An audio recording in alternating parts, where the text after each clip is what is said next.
Son las 7:30 de la tarde, las 6:30 en las Islas Canarias. Sean todos muy bienvenidos a la redacción abierta en El Toro Televisión, dispuestos ya a contarles lo que hoy es noticia y a contribuir a ayudar a que formen opinión sobre lo mismo, sobre esas cosas que son noticias en el día de hoy. Pero recordarán el dicho, es de bien nacidos ser agradecidos. Y quiero yo agradecer este obsequio, a ver si lo podéis enfocar, que se vea más de cerca, porque es verdaderamente bonito. A ver, ¿cómo pongo yo la mano para que esto se vea bien? Así yo creo, ¿eh? Aquí se ve el esfuerzo de un buen amigo del Club de Amigos, Carlos Medina, que me envía este obsequio, una especie de amuleto protector ante lo que nos está cayendo. Lo ha tallado él mismo de madera, dice, de castaño viejo. Muy viejo, añade. Bueno, pues oigan, mil gracias, porque le imagino con una paciencia de franciscano, navajita en mano, con la lija, dejando esto tan bonito como luce, ¿eh? Una espectacular cruz amuleto. Muchísimas gracias, don Carlos. Bueno, vamos ya a adentrarnos en cosas menos gratas, ¿verdad? Por ejemplo, yo no lo sabía, me parece que en Holanda tampoco, porque he visto algún periódico holandés y estaban escandalizados. Resulta que hoy ha confesado, hay un general que es el director de los servicios secretos de Holanda. Se llama Jans Willems y este hombre hoy ha revelado que Rusia intentó espiar y sabotear las infraestructuras energéticas de Holanda en el Mar del Norte y que eso ocurrió al poco de empezar la guerra de Rusia contra Ucrania. Bueno, esto nos lleva a que esa guerra está a punto de cumplir un año y hoy Putin estaba eufórico en el debate, bueno, debate no, explicación si acaso, de cómo va su país, de cómo va Rusia, en el que ha dicho cosas pues muy serias. La primera de todas, que nos tiene que hacer reflexionar, dice, no, esto lo voy a llevar yo hasta el final. Y el que no esté de acuerdo, pues le queda tirarse por el balcón, como le pasó a una de las directoras de una de las regiones militares rusas, que tienen 5. La segunda cosa, no, Rusia se retira del acuerdo de no proliferación de armas nucleares que hace ya muchos años firmó con Estados Unidos. Bueno, el acuerdo START se le conoce técnicamente. Tras esa retirada, pues no sé lo que nos viene, francamente. Pero sí quiero que vean el trabajo que les hemos preparado sobre ese año, casi a punto de cumplirse, de la invasión de Ucrania. A pocos días de cumplirse un año del inicio de la guerra en Ucrania, los ojos de todo el mundo están puestos sobre Vladimir Putin. El mandatario ruso ha asegurado esta mañana ante la Asamblea General y entre aplausos de los suyos que conseguirá paso a paso todos sus objetivos. En su discurso, Putin ha acusado a Estados Unidos de querer cambiar el orden mundial para imponer sus intereses y ha anunciado además la suspensión del cumplimiento por parte de su país del Tratado START. El pacto, que por cierto se mantenía en vigor desde 2010, tenía como objetivo evitar una escalada nuclear. Estados Unidos quiere conseguir la derrota estratégica de Rusia y quiere acabar con las bases nucleares de Rusia. Esto es lo que vamos a hacer ahora. Destacaremos que no es que vayamos a abandonar el Tratado FAST, sino que lo vamos a poner en pausa. Además, el presidente ruso no ha dudado ni un segundo en acusar a Occidente de ser el culpable de la guerra en Ucrania. Todos sabéis perfectamente que hemos hecho todo lo posible para resolver este problema de forma pacífica. Estuvimos esperando y tratando de liderar negociaciones para resolver este difícil conflicto. Pero las promesas de los gobernantes occidentales, sus promesas que hablaban sobre la paz, resultaron ser falsas. Estaban mintiendo. En este sentido, ha recalcado que es imposible derrotar a Rusia en el campo de batalla y ha arremetido contra la presencia militar de Estados Unidos en todo el mundo. Una intervención que se ha producido apenas horas después del histórico viaje de Joe Biden a Kiev. Es la primera vez que un presidente de Estados Unidos se desplaza a un país en guerra en el que los militares estadounidenses no tienen una presencia masiva. Además, este apoyo se ha materializado en una ayuda de material militar de 500 millones de euros. Y eso es algo que al Kremlin no le ha sentado nada bien. Lo cierto es que solo faltan 3 días para el primer aniversario de la invasión y la ONU ya ha cifrado en casi 19.000 las víctimas registradas en Ucrania. Y el balance hay que hacerlo también en el lado de España. ¿Qué nos ha supuesto a nosotros la guerra de Ucrania? Ahora lo van a ver. Pues en principio nos ha costado un aumento de los precios de todo, de lo energético, pero también de los alimentos, pero también a través de la inflación. Esto ha producido que los españoles seamos más pobres, que nuestros salarios y nuestros ahorros se hayan devaluado. Y pues además hay que añadir unos 45.000 millones en diferentes ayudas públicas que hemos tenido que abonar del erario conjunto para que no se nos vinieran abajo, más si cabe, pues nuestras industrias, nuestros comercios, nuestra actividad económica. En fin, momento para hacer ese balance. No se me ocurre con nadie mejor hacer ese balance que con don Felipe de Basa, profesor universitario, entre otros lugares de una universidad que yo creo que ya no queda una piedra en pie, que es la Universidad Taras Shevchenko de Kiev. Muy buenas tardes. Buenas tardes. Gracias por estar con nosotros aquí. ¿Qué conclusiones ha sacado usted del discurso largo, por cierto, de Putin esta mañana? Bueno, cuando comenzábamos aquí a hablar de este tipo de cuestiones, porque la guerra empezaba, dijimos que había dos alternativas, que fuera una guerra corta o que fuera una guerra muy larga que corría riesgo de quedarse anquilosada. Y ya vamos camino de ver que la guerra es larga y que está enquistada. Lo que hemos visto en este año es que Putin le hemos dado por muerto varias veces, hemos dicho que tenía enfermedades, pero lo cierto es que a día de hoy Putin está fuerte y lo que yo destaco de este discurso es que ha construido ya y ha afianzado un relato que no tenemos en Occidente. Aquí estamos comprando los relatos internacionales, lo que viene de Estados Unidos, la globalización, etcétera, pero no hay un relato como el que está construyendo Putin. Y este relato es económico, toca a las familias, al modelo de sociedad, está intentando decir a los rusos que andan fuera del mundo que se vengan otra vez para Rusia porque les van a tratar muy bien. Por lo tanto, si está construyendo un relato Putin, lo que volvemos es a una nueva Guerra Fría, que sería la Guerra Fría versión 2.0, a un enfrentamiento entre Oriente y Occidente y volvemos a una construcción del mundo global en tres mundos. Los aliados de Estados Unidos, de la OTAN, de las organizaciones militares en este sentido. Dos, los países que están en el entorno de Rusia. Y tres, una serie de países no alineados que van a jugar con uno o con otro en función de esos intereses. En el entorno de Rusia están algunos países claramente comprados y otros claramente influidos. Correcto. O sea, amenazados. Correcto. Claramente comprados, claramente influidos. Por su propia voluntad, pues China y pocos más. Bueno, China y muchos países en Oriente Medio, tenemos países en el Golfo Pérsico y luego, claro, cuando hablamos de lo económico, los españoles tenemos que ser conscientes de que estamos pagando la guerra. ¿Cómo? Pues pagando la energía más cara, con una inflación galopante, con un alimento, porque claro, es que sube el petróleo, sube el trigo, sube el grano, sube la carne, aunque luego te dicen que no comamos carne, que no comamos no sé qué, que comamos grillos y gusanos, pero al final todo sube y todo esto es un suma y sigue. Y esto, lejos de tener una solución, lo que estamos viendo es que ambos bandos están afianzándose en su relato y en su... Perdón, Rusia se está afianzando en su relato y Occidente se está afianzando en ese papel de salvador de la humanidad. El tejido con el que teje su relato Putin, algo de religioso, algo de mítico. Rusia es invencible, no la ha vencido nadie. No sé si han sacado a pasear a Napoleón o a Hitler en esta ocasión, pero sí que es verdad que en esos dos episodios de su historia fueron invencibles. Somos muy fuertes económicamente hablando y bueno, esta guerra la tenemos que llevar hasta el final, hasta su última consecuencia y naturalmente la vamos a ganar. Correcto. Yo he señalado, he reflejado en el tema económico varios ejes, economía y finanzas. Uno es que están diciéndole a la gente que van a empezar a usar sus ahorros. ¿Para qué? Usted imagínese que mañana el gobierno de un país furfistán imaginario dicen que van a usar los ahorros de la gente que ha ahorrado ¿para qué? Es decir, para seguir con este conflicto.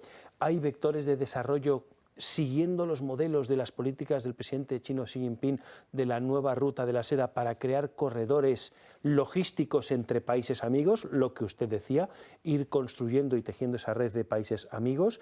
En cuanto a los negocios, se ha modificado el Código Penal para favorecer la iniciativa privada, es decir, ya le están diciendo al mundo, además de que los propios rusos que están fuera y que han sido embargados según Rusia porque no son amigos, vénganse a casa, que quien no le guste el mundo occidental se venga a Rusia, que aquí va a poder hacer negocios.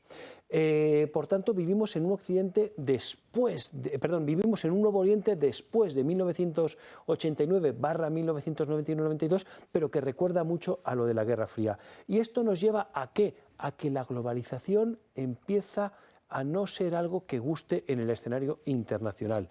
Vemos por un lado cómo se están tejiendo nuevas fronteras, nuevos muros, vemos por otro lado cómo en teoría mundo libre o mundo democrático hay muchos partidos políticos que están diciendo usted no se va a poder mover 15 kilómetros más allá de su casa, usted va a tener que usar toda la bicicleta, no se va a... Entonces, ¿qué es lo que va a construirse en el mundo de la próxima sociedad?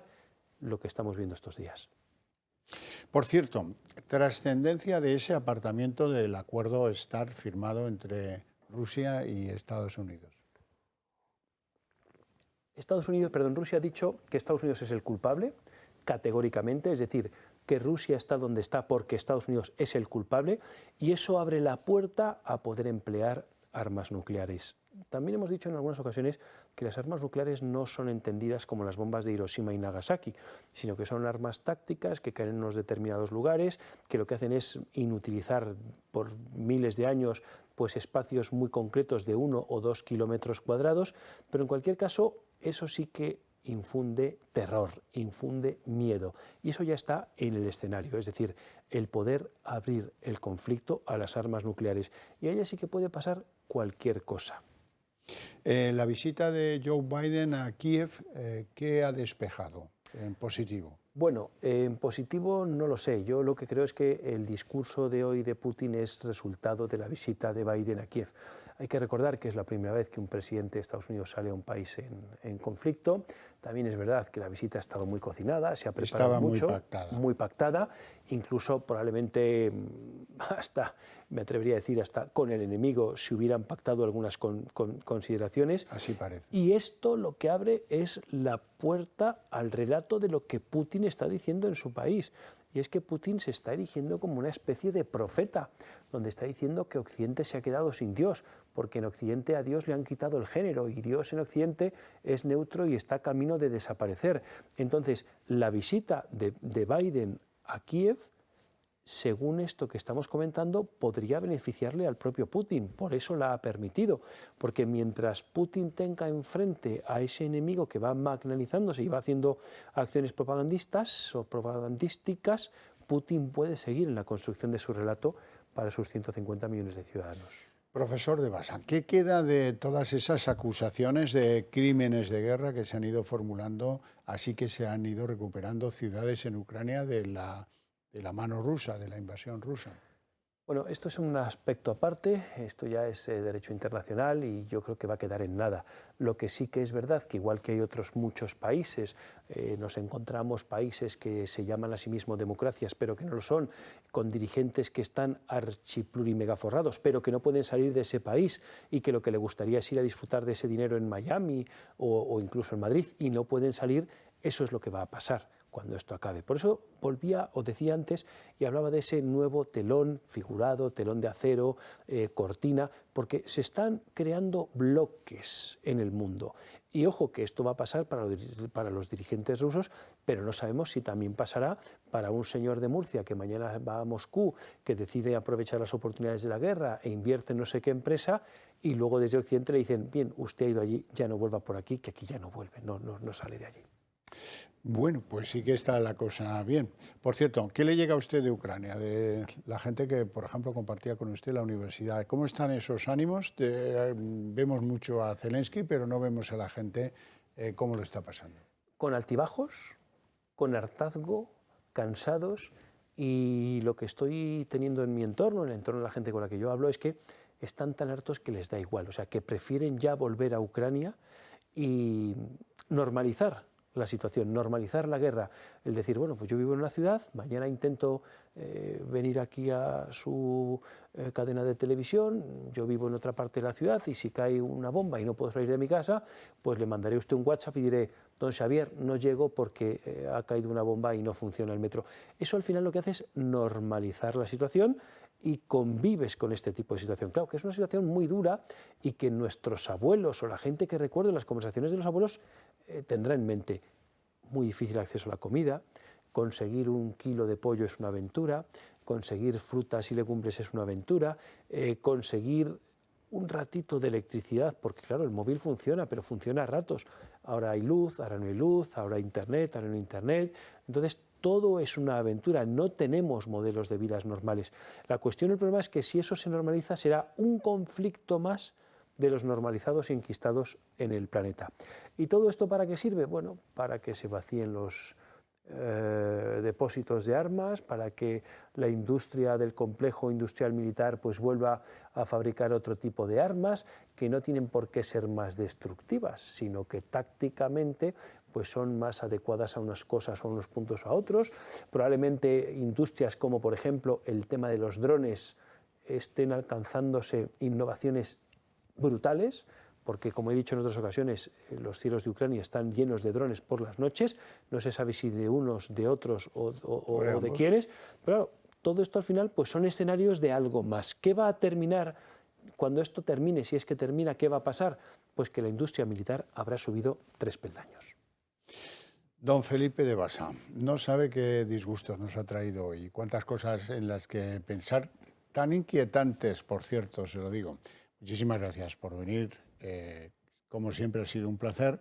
Quiero que sepan ustedes que hay cosas ya en el territorio de lo que son las noticias que afectan a nuestro país que nos suponen un motivo de orgullo. Por ejemplo, Forbes ha hecho un listado, un ranking de los 100 mejores médicos de España.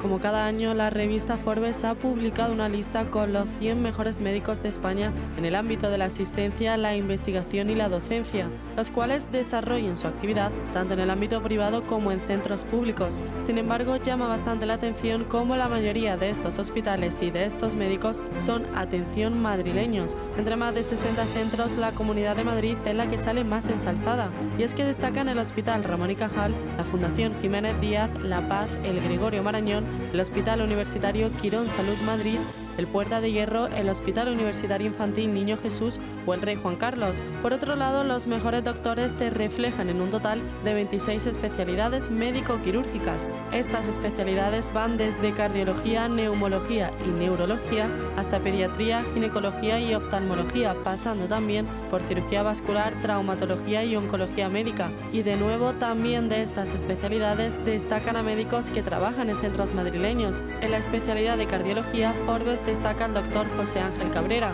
jefe del Servicio de Cardiología del Hospital Universitario Quirón Salud. En cirugía cardíaca y cardiovascular destacan al doctor Gonzalo Aldamiz Echeverría del Castillo, jefe de Servicio de Cirugía Cardíaca de la Fundación Jiménez Díaz, y en ginecología el nombre más sonado es el doctor Manuel Albi, jefe de este departamento, también en la Fundación. Por otro lado, en neumología destacan al doctor José María Chávez Sustaeta, jefe del servicio del Hospital Universitario Quirón Salud, y en pediatría al doctor Fernando Cabañas, especialista en el Hospital de la Paz.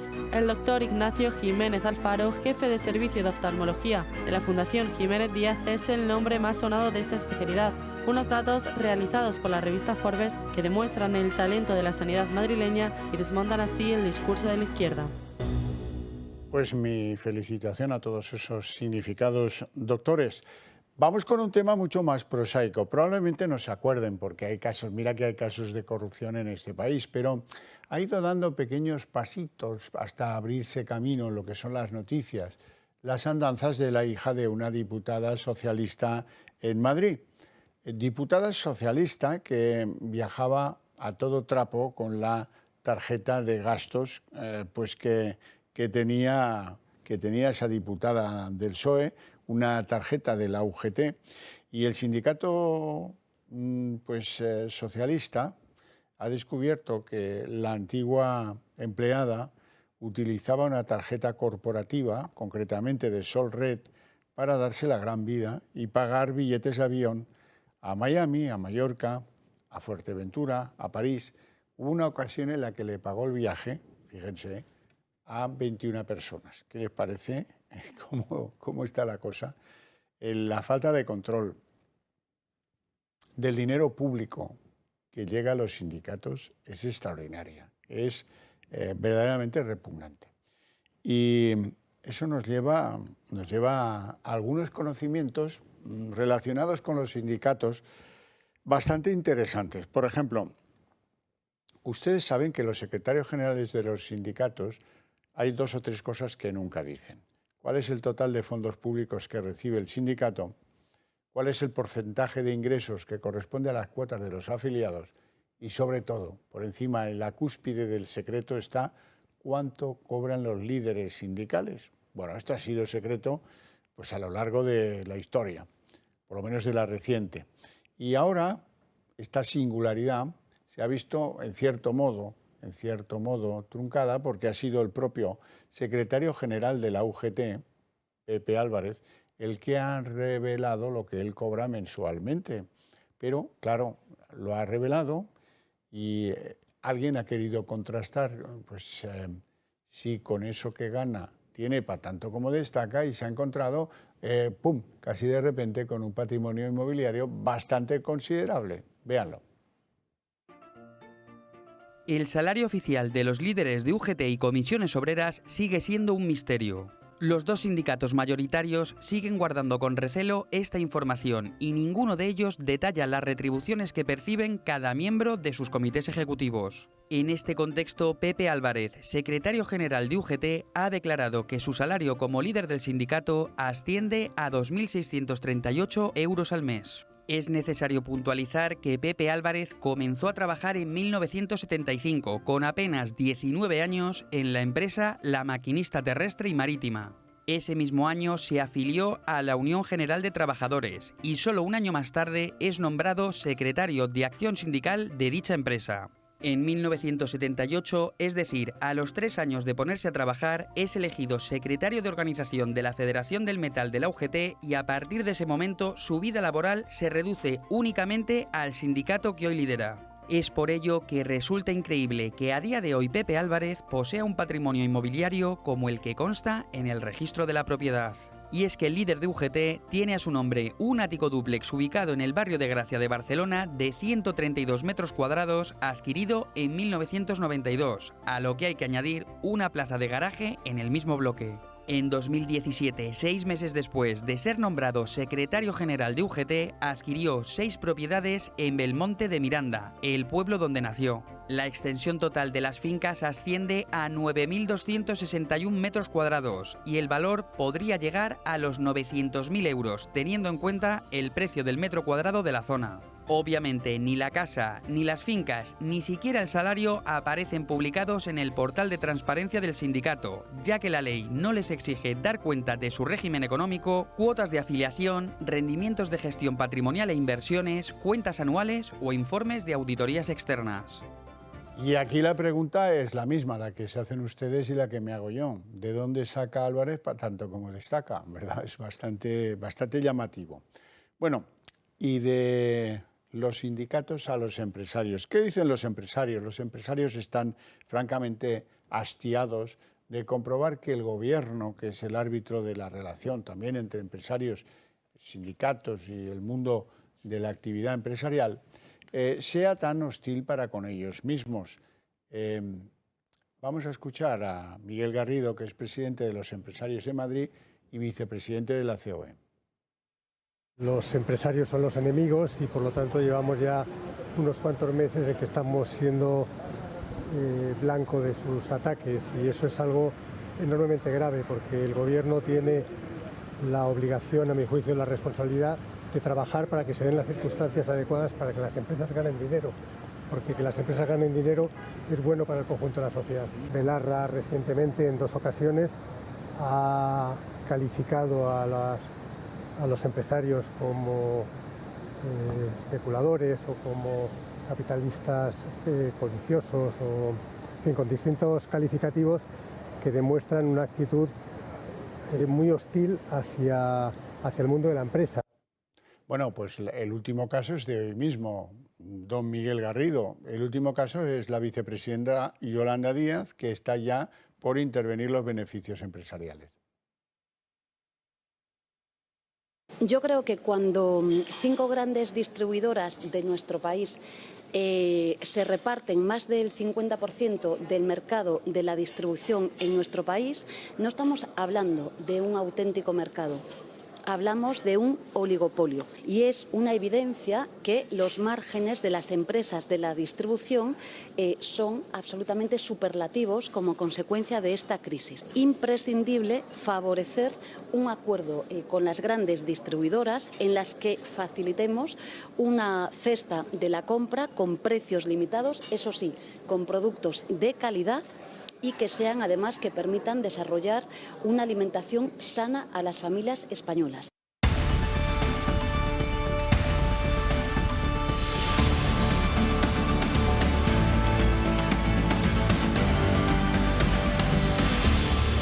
Vamos a hablar de drogas. Hoy les tengo que hablar de lo que está sucediendo en la cárcel de Algeciras, la más peligrosa de España. Ese es un ranking bastante duro, ¿verdad? Pero así es. Y ha pasado algo absolutamente inconcebible. Algo que si califica a alguien es al ministro del Interior, Fernando Grande Marlaska, de quien depende precisamente la autoridad de las prisiones. Vean. Así despidió ayer la prisión Botafuegos de Algeciras, al que ha sido su director durante los últimos 15 años. Visiblemente emocionado y sin poder articular palabra, Francisco Márquez Salaberry, el director más longevo de la llamada cárcel de los narcos, ha recorrido el pasillo de aplausos y cariño que le ha dedicado su plantilla, después de que Instituciones Penitenciarias, organismo que depende de Grande Marlaska, le comunicara por teléfono su destitución el pasado 2 de febrero, alegando pérdida de confianza. Lo cierto es que Márquez ha dirigido una de las cárceles más complicadas del país, con 1.210 internos, entre los que se encuentran los cabecillas de bandas de narcotraficantes que operan en el campo de Gibraltar. El exdirector ha tenido que plantar cara a las amenazas de los narcos contra la plantilla, intentos de motines y una caótica situación sanitaria, pero ahora es castigado por el ministro, que ha encontrado una cabeza de turco para callar las protestas de los funcionarios. Salaberry ha apoyado y cuidado de su plantilla en todo momento. También los ha defendido públicamente cuando 2 de ellos fueron amenazados por los narcos hasta el punto que les quemaron el coche. A mí desde luego no me van a amedrentar. Yo ya aprendí de pequeño que era mejor morir de pie que vivir de rodillas, y yo no me voy a arrodillar ante esto mierda. Sin embargo, parece que la gota que colmó el vaso fueron unas declaraciones en las que criticaba el trato que el Ministerio del Interior ofrecía a su centro penitenciario. El cese ha provocado fuertes críticas dentro de Vox. Su portavoz en el Parlamento de Andalucía, Manuel Gavira, ha asegurado que el cese es una prueba más de la inquina que gasta el gobierno de Sánchez contra los que le hacen frente. Incluso los sindicatos han mostrado su apoyo unánime a Márquez y han resaltado el hartazgo de que la Secretaría General busque cabezas de turco para esconder su ineptitud e ineficacia. Quiero hablar de todo esto con el alcalde de Algeciras, don José Ignacio Landaluce. Muy buenas tardes. Buenas tardes, me alegro de oírles y un saludo para todos. ¿Cuánto tiempo hace que no hablábamos? Alcalde del Partido Popular, se me olvidó decir. Bueno, ¿qué le parece a usted lo que se ha producido en la famosa cárcel de Botafogo? Bueno, la cárcel es una cárcel de las más grandes de España, pero tenemos unos grandes funcionarios que consiguen, pues, lógicamente, hacer que tengamos pocos conflictos. Cualquier conflicto ya es importante. Cada vez que agreden a un funcionario o que le amenazan ya es importante. Pero tenemos muchos funcionarios, muy buenos funcionarios, y entre ellos el mejor, además yo creo que el mejor director de cárcel de ningún centro penitenciario de España, que es Francisco Márquez Salaberry. 20 años de director, 20 años, se dice pronto. Y además, cuando se ve que le hagan el pasillo los funcionarios, pero lo mismo que le han hecho el pasillo los funcionarios aplaudiéndole, yo lo he visto dirigiéndose a chavales, dirigiéndose a hombres hechos y derechos, preguntándoles, bueno, vamos, casi como un padre tratando de aconsejarles, diciéndoles, bueno, no vuelvas a hacer las mismas tonterías que has hecho para que no tengas que volver aquí. De verdad, los internos, los miembros de la cárcel que están prisioneros, son gente que le tiene muchísimo respeto y también cariño, porque ha ayudado a muchos fuera también. Paco Márquez Salaberry ha ayudado a muchísimos a tratar de buscar un agujero donde trabajar para insertarse, un boquete para poder acoger con los trinitarios, para tener una habitación digna, mientras van aprendiendo un oficio y van tratando de insertarse en el día a día normal cuando salen ya de la prisión. Es decir, que Francisco Márquez Salaverry, cuando dije el otro día que yo quería ponerle una insignia de la ciudad de Algeciras, era porque había hecho de un centro, porque es una parte más importante, como es lógico, de la ciudad, había hecho un lugar de verdad muy humano, muy humano. De hecho, los funcionarios de prisiones este curso, y gracias a él, van a pasar por los institutos para charlar con los chavales de lo que son los funcionarios de prisiones y de lo que es la vida y lo que es la institución penitenciaria, ¿no? Es decir, es una buena cultura y un buen conocimiento para todos, absolutamente para todos. Y Paco Márquez Salaverry, si algo se ha caracterizado, es que ha defendido a lo que es él, a su uniforme, a las instituciones penitenciarias y a los funcionarios. Y yo llevo a gala que he cumplido con lo que me han pedido los sindicatos en muchas ocasiones, y siempre pedir que sean declarados agentes de la autoridad, porque es que si no, a los funcionarios, cuando alguien le agrede, cuando alguien le amenaza, cuando alguien le insinúa que puede hacerle daño a él o a su familia, todas estas insinuaciones, amenazas, etcétera, prácticamente les sale gratis, les sale gratis. Si fuesen lógicamente agentes de la autoridad, esto no ocurriría y sería más fácil administrar la prisión, que es, sin lugar a dudas, un centro complejo y complicado, pero ya le digo que gracias a sus buenas labores es una prisión donde yo he ido varias veces de visita. Cuando se empieza el curso, se dan cursos de formación, y yo, cuando se van a dar los diplomas del curso de educación, pues me invitan y gustoso voy.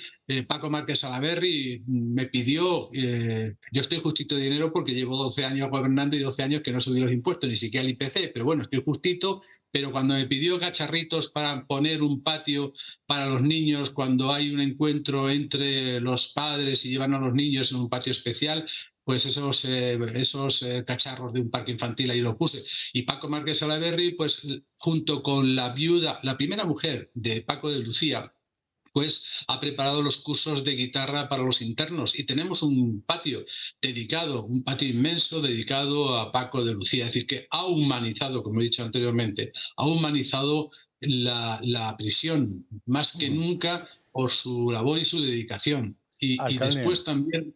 Sí.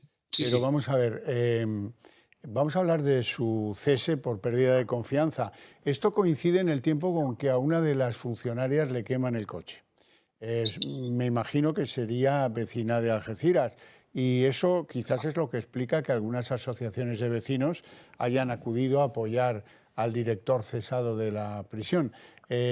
Entonces se produce una cosa completamente altisonante, que es que instituciones penitenciarias decidan cesarlo porque ya no confían en él, después de que él haya tratado de defender a sus funcionarios.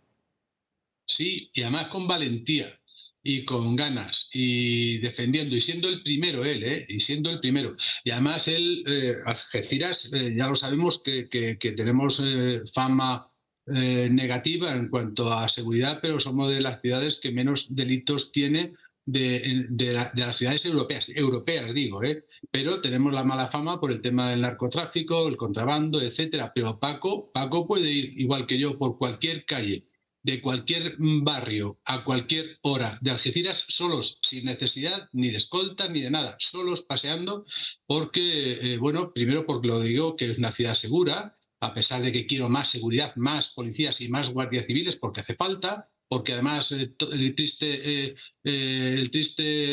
récord o mención de que el único asesinato yihadista de las características que se produjo de ahora dentro de un mes, el sábado ahora un mes, ha sido en Algeciras, pero bueno, necesitamos aumentar la seguridad, y yo se lo he pedido al ministro Grande Marlaska. Y también necesitamos mejorar para los funcionarios de prisiones una serie de características. La fundamental, la que le he dicho. 2, mejorar el tema sanitario, que lo están pidiendo, y Paco Márquez Salaverry era el primero que pedía mejoras de asistencia sanitaria y mejores dotaciones. Es decir, es el primero que ha pedido siempre que estén mejor dotadas las cárceles y más protegidos sus compañeros funcionarios. Y después es una persona valiente.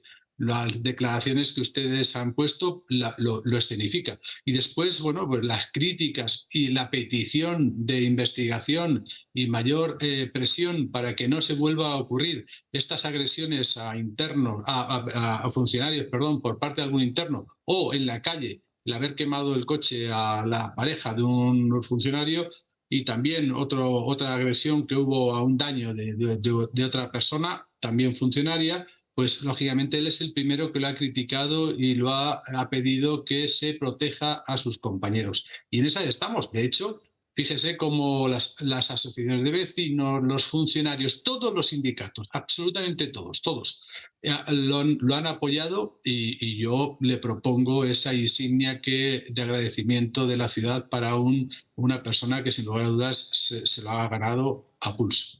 Don José Ignacio Landaluce, alcalde de Algeciras, un placer enorme tenerle en el programa. Muchas gracias por sus explicaciones y le mando un fuerte abrazo. Muchísimas gracias, me alegro mucho de haber podido estar de nuevo con usted. Gracias a todos. También. Un abrazo. Bueno, ese es el momento en el que yo apelo siempre a que ustedes le den vueltas a hacerse miembros y participar del Club de Amigos del Toro Televisión. Ayudarnos a hacer que este medio sea más influyente, que llegue a todos los españoles y que sea una garantía de esas cosas que compartimos, de esas ideas, de esas creencias y de esos valores que queremos juntos preservar. Ayúdennos, que es la mejor manera de ayudarse. Más claro no se lo puedo contar. ¿Qué les pedimos? Pues una aportación que podría ser una pequeña suscripción a un medio de comunicación, como se ha hecho toda la vida. Y por cierto, tienen en el Club de Amigos del Toro Televisión unos relojes fantásticos si es que están pensando en un regalo. Estos son los relojes manuales, los hay para hombre y para mujer. Como ven en pantalla, son muy bonitos, caja de acero inoxidable, pulsera de silicona, cristal mineral recubierto de zafiro, dial luminiscente para poder verlo en la oscuridad, y tiene funciones para ver el mes y el día de la semana. Los dos modelos se pueden sumergir hasta 100 metros, tienen garantía de 2 años, y si necesitan algún detalle técnico, no duden en llamar al Club de Amigos. Ahora bien, piensen que son ediciones limitadas, así es que si le han echado el ojo al reloj, pues cómprenlo pronto, porque se puede acabar la oferta y quedarnos sin ese regalo que queremos hacer. Vamos a publicidad.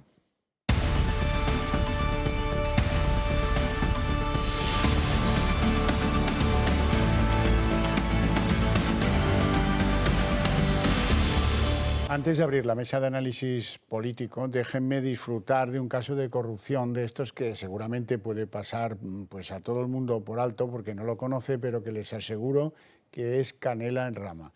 Es el caso Mediador. Nos lo va a contar Alba Vila. Muy buenas tardes, Xavier. Pues parece que llueve sobre mojado en el Partido Socialista y que el caso Mediador tiene el mismo denominador común que el de los ERE. Mariscadas, fiestas, prostitutas, Viagra, alcohol y cocaína en una trama de mordidas que vamos a tratar de explicarles. El caso Mediador es el de la extorsión a empresarios del sector ganadero lácteo en las Islas Canarias, y en él hay 12 detenidos, entre los que figuran políticos, empresarios y, atención, hasta un general de la Guardia Civil retirado. Es este el único de los que está en prisión preventiva, porque el resto ha quedado en libertad con cargos tras prestar declaración con la obligación de comunicar cualquier cambio de residencia. Toda la trama salta con la detención de Taychit Fuentes, que es el sobrino del exdiputado del Partido Socialista, Juan Bernardo Fuentes, como el principal cabecilla de esta trama criminal. 4 días antes, además de su arresto, había sido nombrado candidato socialista a la alcaldía de La Antigua, en Fuerteventura. Fue director general de ganadería del gobierno canario, cargo que le dejó su tío, ese diputado del Partido Socialista que abandonó la semana pasada su escaño en el Congreso de los Diputados después de que Ferraz le suspendiera de militancia y ayer haber sido detenido por haber participado entre 2020 y 2021 en esa misma trama para cobrar mordidas a los empresarios del sector primario a cambio de favores. El otro nombre de esta trama es el del general retirado de la Guardia Civil que van a ver aquí, el de Francisco Javier Espinosa Navas. Está siendo investigado por su época al frente de Zona de Canarias, antes de jubilarse. Habría usado su cargo para interferir de forma ilegal en la compraventa de terrenos y concesiones de licencias. En uno de los registros practicados en el marco de este caso se le encontraron 60.000 euros en billetes de 500 guardados en cajas de zapatos. El resto de nombres y caras se completa con todos los empresarios del sector primario en estas islas en cuestión, particularmente relacionados con quesos y también con esos productos lácteos. Estaríamos hablando de los delitos que van a ver ahora en esta pantalla del caso Mediador: cohecho, tráfico de influencias, blanqueo de capitales, falsificación de documentos y, por último, pertenencia a organización criminal. ¿En qué se centraba esta trama? Pues los Fuentes y el general retirado de la Guardia Civil extorsionaban a empresarios del sector primario, aprovechando sus cargos en la administración autonómica para ese cobro de mordidas. Es decir, tenían que pagarles entre 3.000 y 5.000 euros a cambio de evitar inspecciones en sus granjas, desbloquear expedientes de subvenciones europeas, algunas de ellas incluso de los propios fondos europeos, y conseguir beneficios fiscales de la zona especial canaria. Y si estos empresarios no accedían a las mordidas, el general retirado amenazaba con inspecciones del Seprona. Todo arranca cuando se detecta una denuncia falsa contra Marco Antonio Navarro Tacoronte, uno de estos intermediarios de la trama, que ofreció a la juez información que guardaba en su móvil. De ese móvil sale todo el contenido que hoy publica el diario ABC. Fotos en burdeles, fajos de billetes de 200 euros, transacciones económicas que afectarían hasta ahora a los detenidos y también vídeos de juergas celebradas en Madrid. Todo quedaba registrado en ese móvil del mediador, como les decimos, Tacoronte. Juergas que costaban entre 3.500 y 5.000 euros al día, con las que se ganaba además la confianza de esos empresarios que pagaban por irse de mariscada, hoteles de lujo, visitas al Congreso de los Diputados y al Club de Alterne con el Tito Berni, que así es como llaman ya al exdiputado del Partido Socialista, que en esa foto, en esta que ven aquí, estaba en un local de señoritas de compañía y posa además con el mediador Tacoronte aquí a la derecha y con uno de los empresarios ahí a la izquierda. Fiestas que podrían salirle muy caras al Partido Socialista de cara a las próximas elecciones. Esto es de momento, Xavier, todo lo que conocemos, lo poquito que se ha ido filtrando, porque se ha declarado el secreto de sumario, disculpen. Pues no es la primera vez que está el caso del senador Curbelo, y sus francachelas que traía a su hijo a estos bares de señoritas de compañía, como dice Alba, y que luego no pagaba y armaba unas trifulcas que obligaban a intervenir a los policías, entonces insultaba a los policías. Bueno, una cosa, el socialismo canario que tiene estas cosas. Abrimos ahora ya sí la mesa de análisis político a las 8:15 jóvenes minutos. Hoy nos acompañan don Antonio José Mesa, candidato del Partido Popular a la alcaldía de Getafe. Muy buenas tardes. Muy buenas tardes. Usted muy caro de ver, vino por aquí, pero... Yo vengo, cuando usted me invite, yo vengo, se lo prometo. Promesa de político que cumple. Eso es lo que hace falta, que los políticos cumplan, no como los canarios, ¿eh? En fin, don Alberto Pérez, analista político, impulsor de Acción Liberal y muchas otras cosas. ¿Cómo estamos? Muy bien, ¿Todo gracias, bien? Javier. Me alegra mucho. Todo en orden.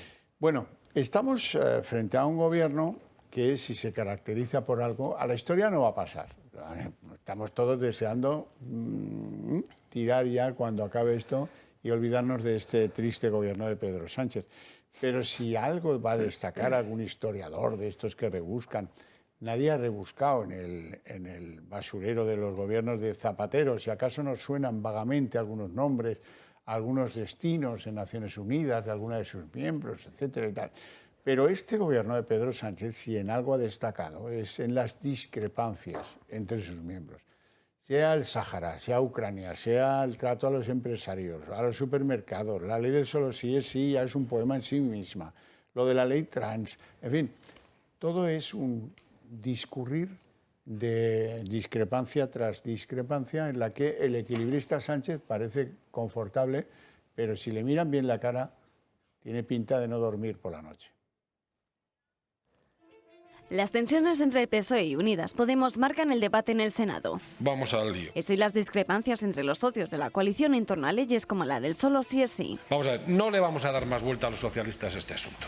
Ni pactamos con el PP, ni pactamos con Vox, ni volvemos a la manada, ni nos cargamos el consentimiento. Todo esto son argumentos que algunos utilizan para desviar la atención. Los de Sánchez insisten en no negociar nada con el Partido Popular, tanto como en despejar que vaya a producirse cualquier tipo de ruptura en el seno del Ejecutivo. Algunos de sus socios habituales de legislatura ya hablan que los morados podrían estar provocando las fricciones para adelantar unas nuevas elecciones. Y a pesar de que sea evidente, el objetivo del ala socialista del gobierno sigue siendo agotar la legislatura. Pero la ley estrella de la ministra Montero no es la única objeto de reproche por parte de la oposición. También los ataques de una parte del Ejecutivo a grandes empresarios y cadenas de supermercados. A mí no me gusta y yo creo que a los afectados tampoco les gustará. Yo creo que es injusto y innecesario. Uno puede defender sus posiciones políticas de una forma absolutamente clara y legítima, pero de ahí a utilizar calificativos gruesos, pues yo personalmente no estoy de acuerdo. Que el gobierno tiene problemas se palpa y todo ello es empleado como arma arrojadiza por parte del PP. Divisiones además entre las que se encuentra el cambio de criterio del gobierno respecto al Sáhara y que la semana pasada daban paso al frente con sus socios del Ejecutivo en contra para otorgar la nacionalidad española a los nacidos hasta el 76 y la oposición frontal también de sus socios de Podemos al envío de armas a Ucrania, un hecho este último al que se suma el desconcierto y desconocimiento por el Estado y suministro del material que se está enviando al país que está a punto de cumplir un año del estallido de la guerra.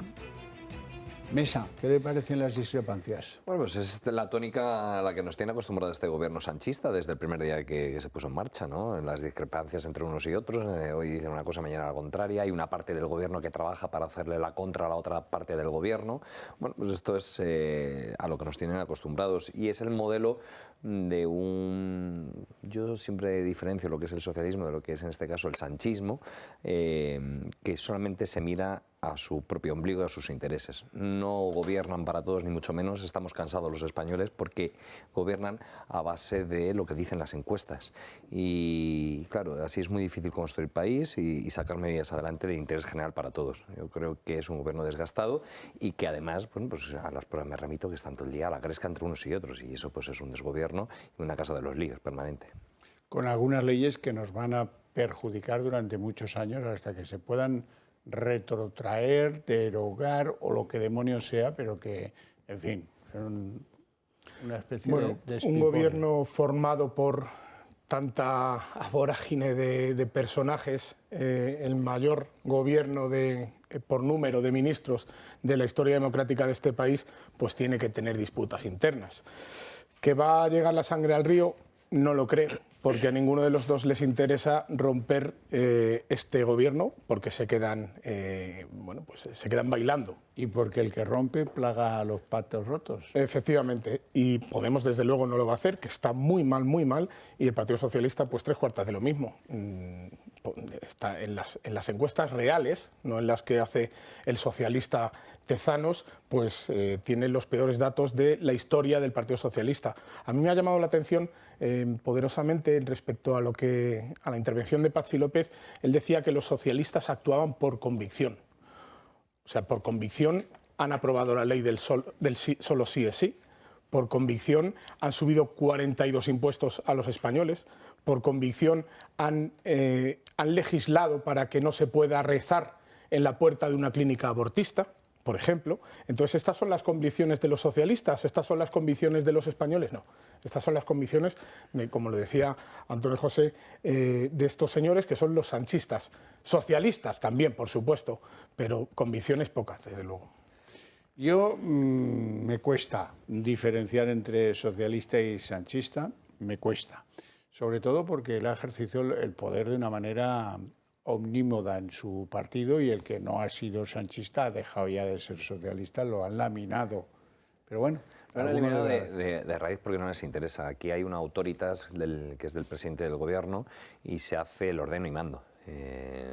Se ve, todo aquel que no ha sido de la cuerda del señor Sánchez ha sido directamente fulminado. Dicho esto, lo que a mí me extraña es que en el gobierno no haya un asesor de los 500 o 600 asesores que tiene Moncloa que le diga al presidente del gobierno, oye, que por aquí vamos mal. Vamos mal en el punto y hora en el que tiene que ir a Fuenlabrada y cerrar una biblioteca con una visita ad hoc, porque si la hace a foro abierto, pues se va de ahí cañado, ¿no? Calentito. Se va calentito. O se va a jugar con unos vecinos a Coslada, a la petanca, y que casualmente, oye, que son afiliados del Partido Socialista. O se va a entrevistar a una pareja en Parla y qué casualidad que es el hermano de un asesor que trabaja en Moncloa. Quiero decir, al final la realidad es otra, que los españoles están hasta las narices de este gobierno y que yo espero que el próximo 28 de mayo, que es una muy buena oportunidad para enseñar la puerta de salida a toda esta banda de gobierno que tenemos, pues puedan indicarle cuál es la puerta de salida. Por cierto, eran 2 chicas y 2 chicos, los de la biblioteca, para ir a presumir de las becas que, mira, mañana voy a dar 2.500 millones en becas. Las 2 chicas también eran militantes de las Juventudes Socialistas de Fuenlabrada. Pero fíjese todavía más, a ver, la cara dura de un espacio público, como una biblioteca, cerrarla a cal y canto para un acto privado de partido. Los que luego dicen defender lo público. Mayor privatización, si me permitís, mayor privatización que hay de un espacio público. Sin ningún tipo de previsión. Yo soy de Fuenlabrada y, bueno, pues viendo en las redes sociales en el día de ayer, había gente que se quejaba que a las 9 de la mañana estaba en la puerta de la biblioteca para estudiar y no le dejaban entrar porque pusieron ese cartel, es decir, no había previsión de ningún tipo. Esto es, necesito un lugar que no sea la sede del Partido Socialista, que también está en Fuenlabrada, por supuesto, y cogemos un escenario público, lo cerramos para que este señor haga su performance con militantes socialistas. Por supuesto, hay una persona que es de las Juventudes Socialistas y otra que viajó con el alcalde Javier Ayala hace escasamente 2 meses del alcalde, sí. A Bruselas. Es verdad. A Bruselas. Viajó con él a Bruselas para promocionar bueno, pues una marca que tiene el alcalde interna en Fuenlabrada, localmente hablando. Pues eso dices tú en Fuenlabrada, pero es que en Getafe la última visita que hizo el presidente del gobierno a mi ciudad, le hicieron a las 9 de la mañana, avisaron a determinadas personas de la visita del presidente horas antes, es decir, la noche anterior, y en un acto meeting a puerta cerrada tuvimos que, bueno, los medios de comunicación escucharon el abucheo, en lo que ellos consideran el cinturón rojo, ¿no?, donde ellos en teoría están cómodamente, pues ya les ha dado la espalda también. Y yo creo que es buena oportunidad el 28 de mayo para enseñarles la puerta de salida. Lo más desfachado de la experiencia Fuenlabrada, te lo cuento a ti porque tú eres de allí, ¿no?, es que le recrimina a esta joven, creo que es la que va vestida de rojo, se llama Alicia, y le dice que está estudiando Derecho y no sé qué otra cosa. Y le dice, a ver, enséñame los codos, como quien dice, a ver, demuéstrame que te esfuerzas en tus estudios. Un tío que es la tesis doctoral más ruinosa, catastrófica y plagiada de la historia universal de las tesis doctorales que se han hecho en España. Y cuyas políticas desaniman la meritocracia.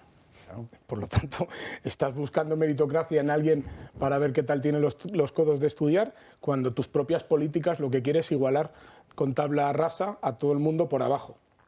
Y que no exista esta meritocracia que nos da un valor añadido como país. Sí, todo bastante de la factoría de ficción de Pedro Sánchez, ya saben. Bueno, nos vamos al Senado. Hoy había sesión de control muy esperada porque hoy se veían las caras. No es ya la primera vez, formato más corto el de hoy, eso sí, Pedro Sánchez y Alberto Núñez Feijóo.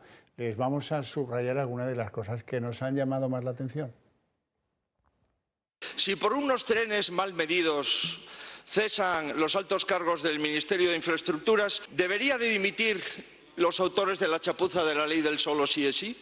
¿Usted se ha leído la ley trans? Cada vez que han tenido ocasión de poder posicionarse en beneficio de la mayoría o en beneficio de una minoría de privilegiados, han hecho lo de siempre: beneficiar a la minoría elitista a la que ustedes siempre sirven cuando están en el gobierno o cuando están en la oposición. Deje ya de molestar a la gente de bien, deje ya de meterse en las vidas de los demás. Muchas gracias, señoría. Nunca imaginé, señorías, que el reconocer derechos a minorías, en este caso al colectivo trans, fuera a molestar a la gente de bien, señor. Nunca lo imaginé. Ahí hay algunos matices interesantes, ahora entraremos en ellos. La gente de bien, luego él reconoce que él está en otro conjunto, que debe ser el opuesto, la gente de mal. Digo yo, pero eso lo digo yo, ¿eh? Es un mecanismo que se llama lógica, algunos lo usan, otros no tantos. Voy a estar en desacuerdo con Feijóo en una cosa trivial. Dice Feijóo, un escándalo a partir de que unos midieron mal los trenes. No. Lo que midieron mal fueron los túneles. Los trenes no están hechos. A ver si nos que llevan años. Que es más fácil medir el túnel, mucho más fácil medir el túnel que el tren. tren muy largo y sobre todo es que no están construidos. Bueno, hecha esa matización, ha habido cosas interesantes en la sesión de hoy del Congreso. Ha habido un regate del espadachín Sánchez que era un poco, en Granada dirían, de mala follá, de muy mala agua.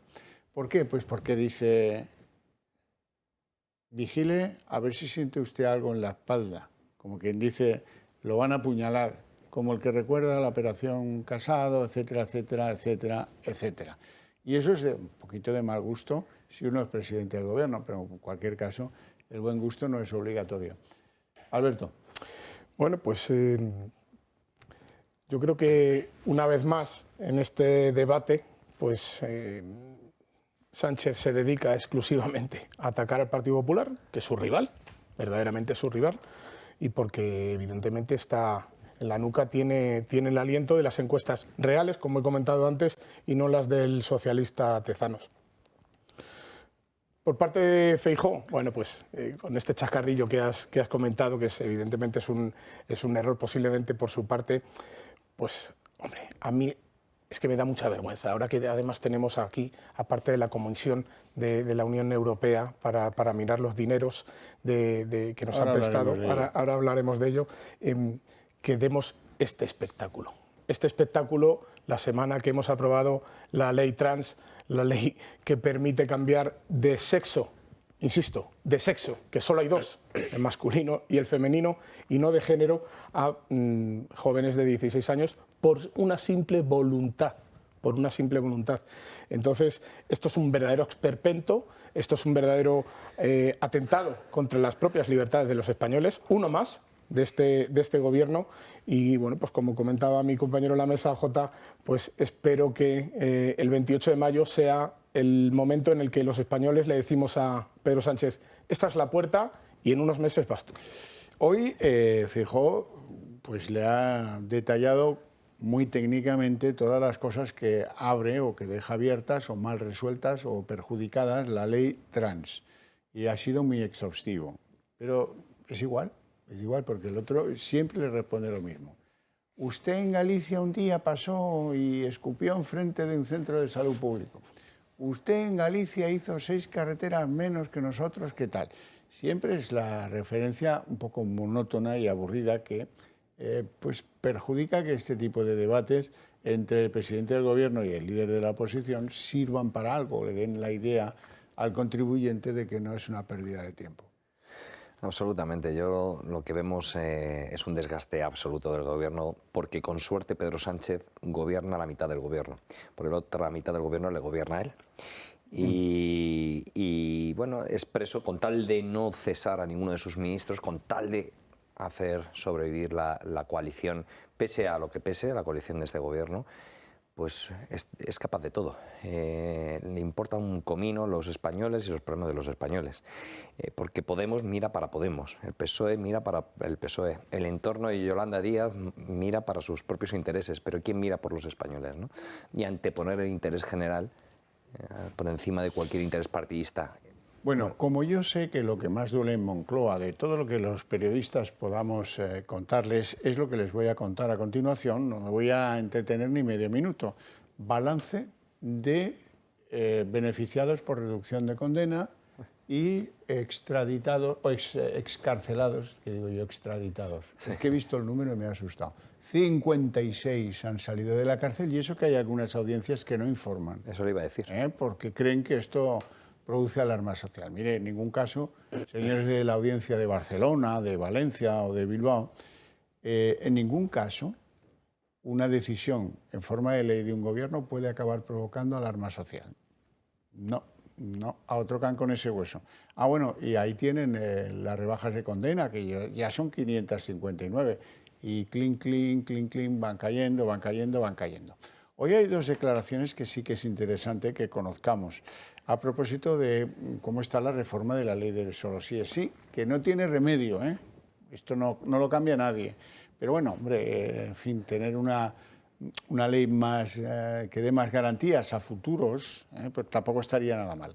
Hoy decía Cuca Gamarra, la portavoz del Partido Popular, que están bloqueando la idea de reforma que proponía el PP. prácticamente iguales, la registrada por parte del Partido Popular y la registrada por parte del Partido Socialista. La registrada por el Partido Popular el 16 de diciembre todavía está esperando la conformidad del Gobierno para poder ser llevada a un pleno. La presentada por el Partido Socialista fue calificada por la mesa el martes pasado y obtuvo la conformidad del Gobierno en apenas minutos. Al final, con esta actitud, lo que hace el Gobierno es bloquear la posibilidad de que la iniciativa del Partido Popular siga hacia adelante, pero lo que hace es bloquear la posibilidad de que se empiece a reformar y a rectificar. Pues chica, aclárate. No entiendo por qué dices que a ti con quien te gustaría pactar es con el Partido Socialista, para que te haga este tipo de judiadas. Tú verás, pero no está muy claro el asunto. Antonio Ortúzar, no le pongo nunca, porque casi nunca dice cosas que me parezcan de interés, pero esta vez sí. Alude a la soberbia de Podemos para no rectificar la ley del solo sí es sí. Que los dirigentes y las dirigentes de Podemos cambien su actitud, hagan política de otra manera, tengan menos soberbia política e intelectual y sepan adaptarse pues, a las necesidades de cada momento y arrimar el hombro, porque es que estamos siendo mucho más responsables los grupos que apoyamos al gobierno que el propio gobierno. Digo yo que podremos levantar la mano y decir, señores, lleguen al Congreso discutidos. Pero dígame, qué cínico puede llegar a ser el hombre del PNV, ¿eh? Por el interés te quiero, Andrés, y nada más que eso, ¿no? Mientras que obtenga el que hay de lo mío, y Sánchez se lo lleva dando los años que lleva en el gobierno, absoluta. Absolutamente es un socialista más. Sí, sí.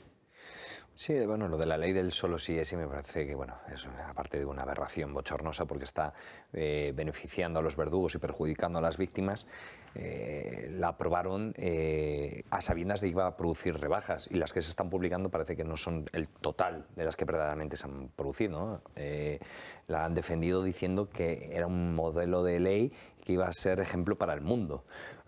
Dicen que es urgente rectificarla, pero no acaban de llevarlo a cabo. Es decir, es una consecución de actos de soberbia, nunca mejor dicho, inauditos. Y si lo llevo a mi municipio, donde, fíjese, hay una misma coalición de PSOE y Podemos, siguen colgados en edificios municipales banderolas que se promocionan y promulgan la ley del solo sí es sí, pagado, eso sí, con dinero de todos los vecinos de Getafe. Eso es una aberración porque, insisto, el sanchismo son lo mismo. Podemos y el PSOE y el señor Sánchez, allí donde está establecido, también en ciudades de la zona sur de Madrid, tienen la misma soberbia, actúan de la misma manera, con el mismo sectarismo ideológico. Y contra eso es con lo que tenemos que luchar, desde luego. Bueno, decía antes Alberto Pérez, aquí presente, a propósito de la visita de algunos europarlamentarios para ver cómo estaba todo esto de las ayudas europeas. Se trata de miembros de la Comisión de Control de la Eurocámara.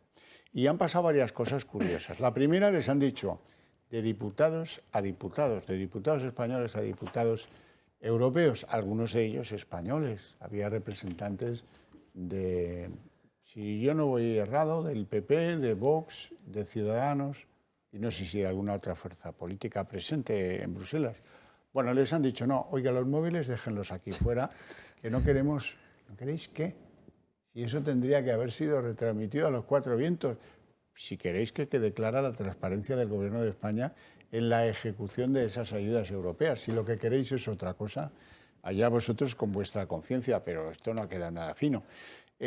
Sabemos, sin embargo, porque la oscuridad hasta que enciendes la luz, sabemos que una de esas personas le ha dicho a Calviño, oiga, ¿aquí por qué se ha rebajado el delito de malversación? Y lo hacía en legítima defensa de lo que es la protección penal de esos fondos europeos. Nadie puede decirle a esa presidenta de la Comisión de Control pues que tiene que ser un poco más respetuosa, porque resulta que lo que dice es así.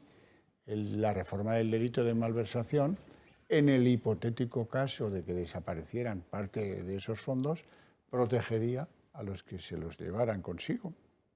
Así es que no me parece nada extravagante. No. Es que además creo que es una pregunta totalmente válida y autorizada, sobre todo por las personas que han venido. Bueno, pues a Sánchez otro organismo más, y este es supraestatal, que es Europa, le vuelve a poner el aliento en la nuca. Y es que no nos hemos enterado nadie, ni los de Europa, que son los que nos han dado el dinero, ni los españoles, porque los españoles tampoco sabemos dónde están llegando las ayudas que tanto han prometido, porque se han tirado meses haciendo campaña electoral o precampaña electoral, prometiendo fondos, prometiendo, dando dinero, diciendo que van a hacer, que van a pagar, que van a ayudar. Recuerdo ahora mismo el volcán de La Palma, los damnificados del volcán de La Palma, que están igual que estaban el día que explotó, que entró en erupción el volcán. O la Filomena. O Filomena, efectivamente. Y entonces los fondos van llegando.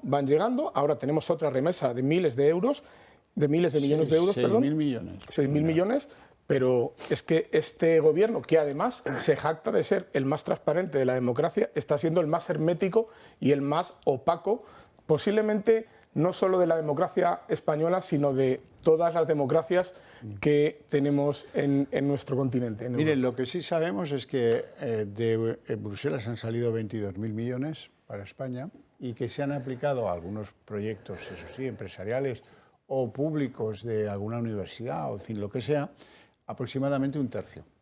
Y no sabemos qué pasa con los otros 2 tercios, lo cual es un abuso. Totalmente, son unos fondos que se están repartiendo sin transparencia porque no sabemos a quiénes están dirigidos ni en qué proyectos se están ejecutando, con soberbia porque no han contado, por supuesto, con las comunidades autónomas ni con los sectores implicados y con ineficacia, ¿no? Porque también estamos viendo que España todavía no ha recuperado esos niveles de PIB pre-COVID para los que estaban destinados estos fondos. Entonces, bueno, nosotros queremos que se ejecuten bien y debidamente y yo creo que, bueno, la visita de esta comisión pues podrá poner algo de transparencia más allá de lo que está aportando el propio gobierno, que desde luego donde prometieron paredes de cristal han convertido esto en un zulo de muros de hormigón armado, ¿no? Sí, que parecen proteger pues, las intervenciones de algunos de la política en el reparto de esas comisiones o en la llegada certera de buena medida de esos fondos. Esa sospecha y una manera de que yo decline en esa sospecha. Transparencia, enséñemelo y lo vemos. No hay más, muy fácil. Bueno, ahora vamos a presenciar una de las cosas, yo creo que una de las grandes noticias del día de hoy es que en el Parlamento español la representante y portavoz de Junts per Cat, Míriam Nogueras, ha hecho un alarde completamente innecesario, ha hecho una especie de desaire a todos los españoles que pagamos su sueldo, por otra parte, porque a pesar de llevar el brazo en cabestrillo, no ha dudado en apartar el mástil y la bandera de España. Estaba justo a su lado, no le apetecía que la pillaran en las fotos ante la bandera de España y lo que ha hecho ha sido apartarla. Le han recriminado su actitud. ¿Y qué ha pasado? Pues que ha dicho que, bueno, es que la ha apartado porque me estorbaba aquí al lado del atril. Dice, ¿y la otra? ¿La otra que se ha quedado no te estorba? Dice, no, la otra no me estorba porque es que con la primera tampoco me siento representada. Acabáramos. Y entonces, visto lo visto, pues se ha suscitado todo tipo de... No sé si tenemos sonido de esto de Míriam Nogueras. Vamos a escucharla.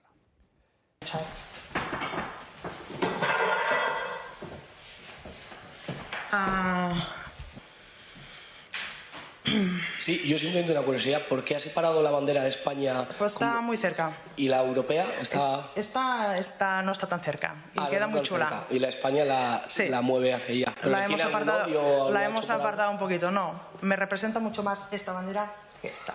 Muchísimas gracias. Gracias a ti.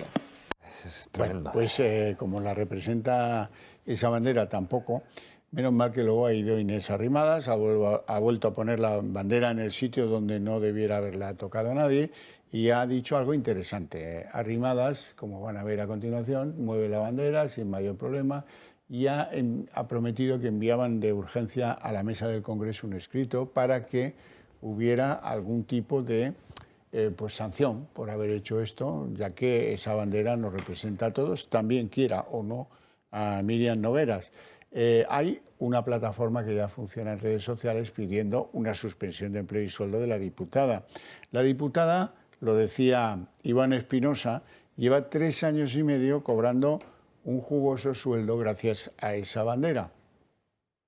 Un breve recordatorio para la diputada Nogueras, esa que lleva 3 años y medio disfrutando de un sueldo aquí en el Congreso de los Diputados de España y que hasta hoy, qué casualidad, 3 meses antes de las elecciones, no se le ocurre hacer el numerito con la bandera de España. Y el recordatorio es que uno es libre de sentirse más o menos representado por la bandera que sea, pero el único motivo por el que está representada en la bandera europea es porque pertenece a la nación española. Si no fuera española, pues no podría ser europea. Pues lo ha dejado más que claro Iván Espinosa de los Monteros. Bueno, estas son las consecuencias de pactar con este tipo de especímenes políticos, porque estos especímenes políticos son los que apoyan los presupuestos o son los que se abstienen en determinadas leyes que hacen que salgan adelante las del gobierno de Podemos y el Partido Socialista. Esto al final es una chiquillada indepe para llamar la atención, porque es la única forma que tienen de llamar la atención, pero evidentemente está secundado por la cremallera que le ponen a Sánchez cada vez que le amenazan con no sacar adelante pues cualquier ley que hayan apoyado en este sentido o cualquier tipo de presupuestos que se han abstenido para que salgan adelante. Pues sí, estos son los socios del señor Sánchez. Y una señora que dice que no le representa a España, ese país que le paga 8.400 euros mensuales todos los meses, que tiene móvil gratis, que viaja gratis, gracias a esa España que dicen que no le representa. Y yo pues creo que este tipo de conductas no debe quedar impune, más si cabe cuando ha jurado la Constitución para tomar acta y posesión de su cargo y en el que la Constitución recoge además la bandera española, con lo cual... Bueno, esto es juran poco. Bueno, prometer. Por imperamento legal. Ya habéis visto cómo son los juramentos hoy en día en lo más... rimbombante, que es nuestros representantes en las Cortes, ¿no? Es de no entender. Pero yo voy a resolver esto planteándonos una pregunta. ¿Qué pasaría si esto lo hace alguien en el Parlamento de Cataluña con la bandera catalana? No tiene campo para correr. Fíjese qué sencillo. No hay campo para correr para aquel que se le ocurra hacer semejante cosa. Gravísimo, que bla, bla, bla, bla, bla. Y ese es el tema, ¿no? Que al final, no sé si porque somos al final el centro-derecha, la derecha, o los constitucionalistas, o los que respetamos la ley, al final pues gente pues, más tranquila, ¿no? En nuestras expresiones, o más nobles, si me apura la expresión, o... Como dice Sánchez, gente de bien. Bueno, y se van montando, ¿no? Y van ganando terreno y van haciendo y se les permite esto que va más allá de una chiquillada y va más allá de un exabrupto momentáneo o intentar coger mediante un golpe efectista conseguir la atención de las cámaras, ¿no? Yo creo que esto tiene que ser duramente reprendido porque es muy esclarecedor y señala mucho por dónde van los enemigos de nuestro país y de nuestra Constitución y de nuestro orden jurídico en el que todos nos tenemos que dar encuentro. Y tú puedes tener la posición que quieras, o sea, no te puede gustar la Constitución, no te puede gustar, trabaja dentro de la Constitución para cambiarla, dentro de las leyes, pero nunca fuera de la ley. Y esto no se puede permitir. Para mí va más allá de un gesto efectista. Bueno, tengo que hablar... Perdón, Xavier, ¿podían anclarlas en el suelo y de esta manera? Oye, si tú no quieres, efectivamente, si tú no quieres salir con la bandera de España detrás, automáticamente no salgas. Y la noticia es esa, que no sales, por lo tanto... Oye, fantástico. Sí, o te bajas el atril y hablas a... O entregas tu acta y entregas el móvil, el sueldo, entregas todo. Sí, eso estaría lo que mejor. Bueno, he escuchado esta mañana a Enrique López, consejero de la Comunidad de Madrid, en un alegato a propósito de los menas, de un centro de menas que hay en el Baztán. Y la verdad es que me ha parecido que estaba escuchando a Rocío Monasterio. Digo, oye, que deben venir elecciones o algo así. Vamos a verlo. Le pedimos al Ministerio de Interior que asuma la competencia social que tiene en materia de seguridad ciudadana. Primero, porque es a quien le corresponde evitar la entrada de menores no acompañados de forma ilegal en España. Segundo, porque es a quien le corresponde el reagrupamiento de estos menores con sus familias. Y tercero, porque es el que le corresponde también mantener la seguridad y la sensación de seguridad para todos los vecinos en los entornos a este tipo de centros. Bueno, lo que dice Enrique López es que los devuelvan allá de donde hayan venido, ¿no? Para reagruparlos con sus familias. Eso es algo que hasta ahora solo decía Vox. Me alegra de que ya haya más partidos políticos que estén en lo mismo. Bueno, Vox decía, Xavier, que iba a expulsar a los menas de la Comunidad de Madrid, al menos Rocío Monasterio. No, me lo han reconocido propios diputados del Congreso de los Diputados de los 52 de Vox, que ella iba a expulsar a los menas. Eso es algo que no puede porque no tiene la competencia, supuesto, evidentemente. Pero lo que conocimos de lo dicho es que un mena cobraba más que una anciana pensionista. Y luego la llevaron a los tribunales por eso y al final pues lo que decían estaba ajustado a lo que es la realidad. Sí, sí. Por desgracia, no solo es competencia nacional, sino que esto viene de Europa. Es una orden europea que nosotros tengamos que asumir la instancia de estos menores no acompañados cuando entran en nuestras fronteras. Bueno, a mí me parece bien que el consejero de la Comunidad de Madrid pues, le pida al Gobierno, que es el competente, que haga lo que tenga que hacer. Ya no voy al hecho en sí, lo que tenga que hacer, porque es su competencia para que estos menores no acompañados estén vigilados, no puedan delinquir, no puedan saltarse las normas de convivencia que nos hemos dado los españoles en la Constitución del 78 y pues no tengan la vía libre que han podido tener en sus países de origen para hacer lo que quieran. Totalmente de acuerdo. De la manera que sea, de una manera, por supuesto, legal, pero que lo hagan, porque estos vecinos de este municipio, pues evidentemente las estarán pasando muy mal, porque estos señores o estos muchachos no dejan de delinquir, no dejan de trapichear, no dejan de, bueno, pues al final lo que nadie quiere cerca de sus viviendas. Yo no lo quiero, desde luego. Bueno, yo creo que lo que dice el consejero de la Comunidad de Madrid es lo que siempre ha defendido el Partido Popular, ¿no? Que es una inmigración ordenada, control de fronteras y sobre todo en materia de seguridad. Nadie nos puede decir todo lo contrario porque las experiencias de gobierno en este país y en muchos municipios en la Comunidad de Madrid siempre han sido, bueno, en este caso, por gobiernos del Partido Popular y no somos sospechosos de rehuir ese debate y tener una alternativa, ¿no? En materia de seguridad. Y en ese aspecto, pues es que es al final apelar al sentido común.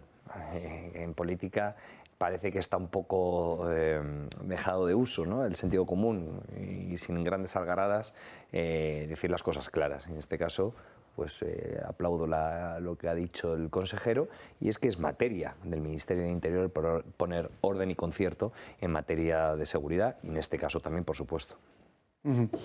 Bueno, vean la cara de satisfacción que exhibe doña María Jesús Montero, ministra de Hacienda, ahora que sabe que en las primeras entregas ya han hecho el recuento y el impuesto de las energéticas y el impuesto de la banca ya le ha dado a Hacienda 1.454 millones de euros. En concreto, el primer pago en el gravamen energético ha sumado 817,4 millones. En el caso de la banca, 637,1 millones. Esto anticipa una recaudación real anual de ambos impuestos superior a los 2.900 millones y, por tanto, en la previsión más conservadora, como ven, de lo que el Gobierno había previsto. Estamos hablando de un grado de ejecución del 97% como mínimo. ¡Qué maravilla! Y ahora nos puede decir la señora ministra de Hacienda quién va a pagar de verdad ese impuesto. ¿Lo va a hacer Iberdrola, Endesa, el Santander, el BBVA o CaixaBank? ¿O lo van a hacer sus usuarios, sus clientes? Absolutamente. Otro populismo, ¿eh? Total. Esa recaudación la estamos pagando el señor AJ, el señor Xavier y el señor Alberto, que estamos en esta mesa, y el resto de españoles que utilizamos las energéticas o cualquier servicio en este sentido. Pero esto siempre ha pasado. La tasa Google, la tasa Tobin, todos aquellos impuestos que machacan a las empresas, y es lógico que lo hagan, lo repercuten en sus consumidores, en sus clientes. Pero es que es de cajón. Es que es de cajón, no es una cosa que lo diga Alberto porque sea más inteligente que nadie, no, es que es de lógica Pero aplastante. la voracidad recaudatoria de esta gente es que no tiene límites. Y a mí me gustaría escuchar alguna vez a algún ministro del Gobierno de España decir, oye, todo lo contrario, hemos conseguido, gracias a reducir el gasto político, por ejemplo, sin ir más lejos, de todos los asesores que tiene Sánchez en Moncloa, de todos los organismos, tal, 2.900 millones de euros y lo vamos a invertir. No. Lo que hacen es, vamos a meter la mano en el bolsillo a través de esas grandes empresas, pero que esas grandes empresas van a repercutirlo en el usuario final y que luego lo vamos a gastar en fiesta, porque luego no son políticas reales que siembren para un futuro mejor. No, estamos viendo cómo se está regalando dinero a expuertas. Sin más lejos, estamos a 3 meses de las elecciones. Mi alcaldesa está repartiendo 50 euros a los chavales entre 18 y 21 años para gastar en el comercio local. Y eso al final es el chequevoto, la compra de voluntades a puertas de unas elecciones, porque saben que les pinta mal y tienen que echar mano a cualquier artimaña para intentar comprar voluntades. Y el gobierno se está pertrechando las cuentas para eso mismo, para luego gastar más y decir qué gobierno más social somos y cuánto ayudamos a nuestros conciudadanos. Vótame. Y esto pues ya lo hemos visto, Xavier. Con la recaudación que además está teniendo el gobierno gracias a la inflación, que se ha disparado, más de 30.000 millones de euros ha recaudado de más en el año 2022 que podían repercutir en una reducción de impuestos real que mitigase el daño que en este caso estamos sufriendo los españoles cuando vamos a la compra o cuando pagamos la luz. Pero en lugar de hacer eso, como dice AJ, pues se dedica el cheque cultural, los 400 por aquí, los 200 por aquí. La alcaldesa Sara Hernández de Getafe, 50 euritos para que se gasten en el comercio local. El chequevoto. Esto es socialismo, es el pitas del socialismo. Esto está en cualquier libro marxista desde hace 200 años. No, esto está escrito ya. Bueno, gracias. Daban pocos bonos los marxistas, daban paseillos, pero bonos no daban muchos. Bueno, lo dejamos aquí. Muchísimas gracias por vuestra presencia, mucho más por vuestras opiniones, a ustedes por su atención y su interés, pero eso tiene premio. A la vuelta de publicidad, el día en 30 minutos.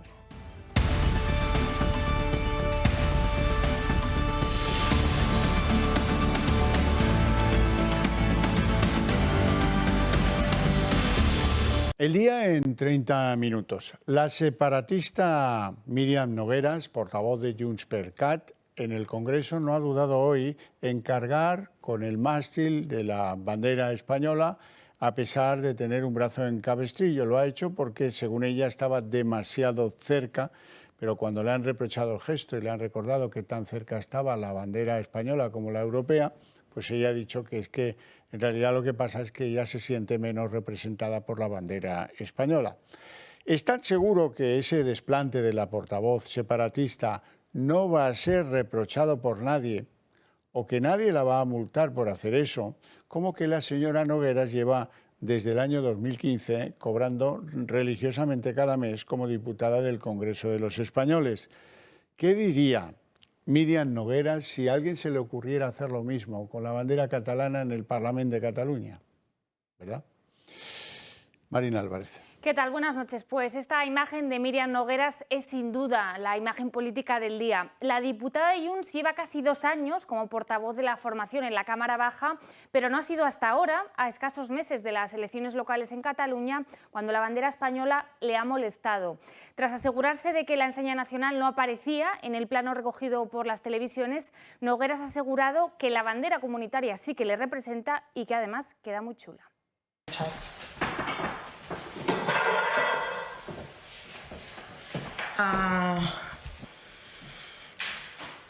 Sí, yo simplemente una curiosidad, ¿por qué ha separado la bandera de España? Pues está muy cerca. ¿Y la europea? Esta no está tan cerca y queda muy chula. Cerca. Y la España la mueve hacia ella. La hemos apartado un poquito, no. Me representa mucho más esta bandera que esta.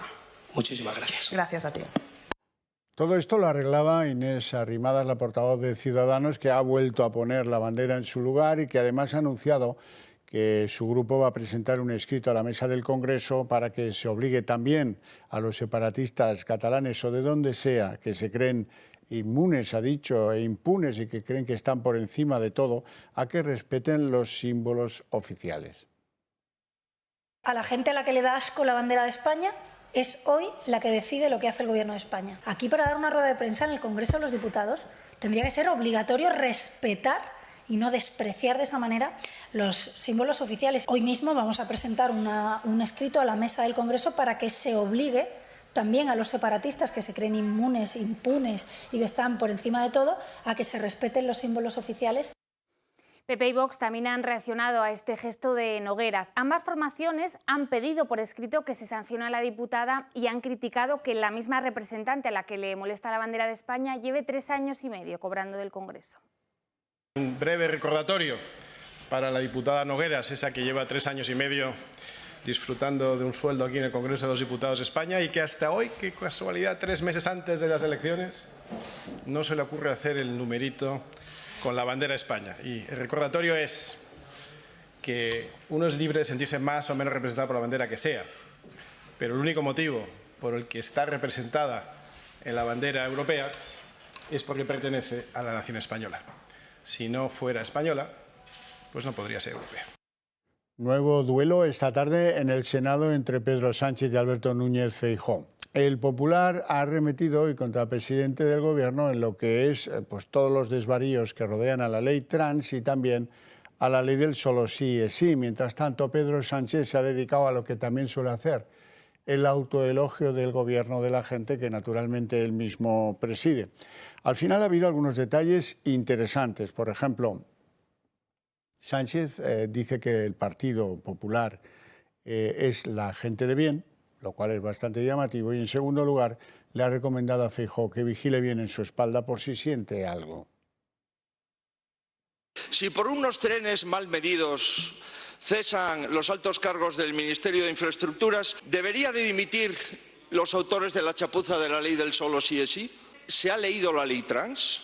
Cada vez que han tenido ocasión de poder posicionarse en beneficio de la mayoría o en beneficio de una minoría de privilegiados, han hecho lo de siempre: beneficiar a la minoría elitista a la que ustedes siempre sirven.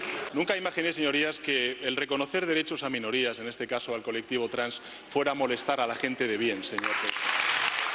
A menudo a un político se le mide por su capacidad dialéctica, o si lo prefieren, por no dejarse llevar por su subconsciente mientras habla. Hoy lo hemos visto en el Senado. Pedro Sánchez trataba de salir airoso de los reproches que de forma muy sistemática le prodigaba Núñez Feijóo a propósito de la ley trans. Quería Feijóo obtener un compromiso personal de Sánchez. Oiga, usted comparte que ahora tenga que ser esto así. Oiga, usted comparte. En fin, ya saben, si lo han visto, seguro que lo recuerdan.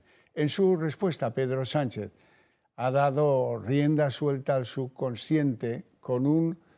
No pensaba yo que dándoles derechos a las minorías se podía molestar tanto a la gente de bien.